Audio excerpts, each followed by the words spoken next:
দুপাশে সবুজ চা বাগান।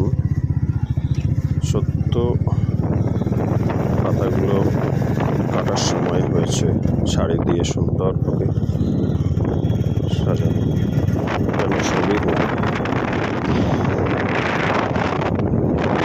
মাঝখান দিয়ে পিচটা কালো রাস্তা, পশ্চিম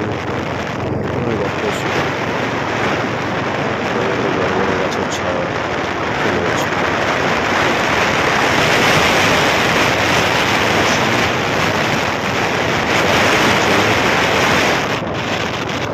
আশেপাশে এই গাছগুলো দেখুন, এগুলো কিন্তু চা বাগান, চারপাশে সম্পূর্ণভাবে ছেটে দেওয়া হয়েছে, যেন শুকনো একদম মরে যাওয়ার মতো অবস্থা। কিন্তু এগুলো ঠিক একটু জল পাওয়ার পরে নতুন করে গজিয়ে উঠবে।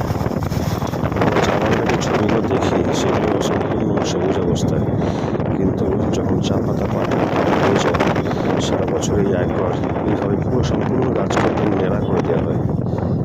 আবার যখন বৃষ্টি হওয়ার পরে সেই ন্যাড়া গাছগুলো প্রায় আত্মরা অবস্থাতে গাছগুলো নতুন করে যখন আবার পাতা মেলে গজিয়ে ওঠে, সেই গাছের বাহার আর সেই তার চা পাতা আরও সুগন্ধি সুন্দর হয়ে ওঠে। সেই কারণে প্রতি বছর এই গাছগুলোকে এইভাবে ন্যাড়া করে কেটে দেওয়া হয়। তো এই ধরনের গাছের চা বাগান আমরা খুব কমই দেখেছি। এটা একটা শুকনো লেক, এটা বর্ষাকালে একটা খুব সুন্দর তার রূপ দেখা যায়। এখন লেক প্রায় শুকিয়ে গেছে,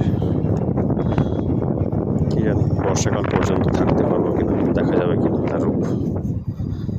হরে কৃষ্ণ, রাধে কৃষ্ণ।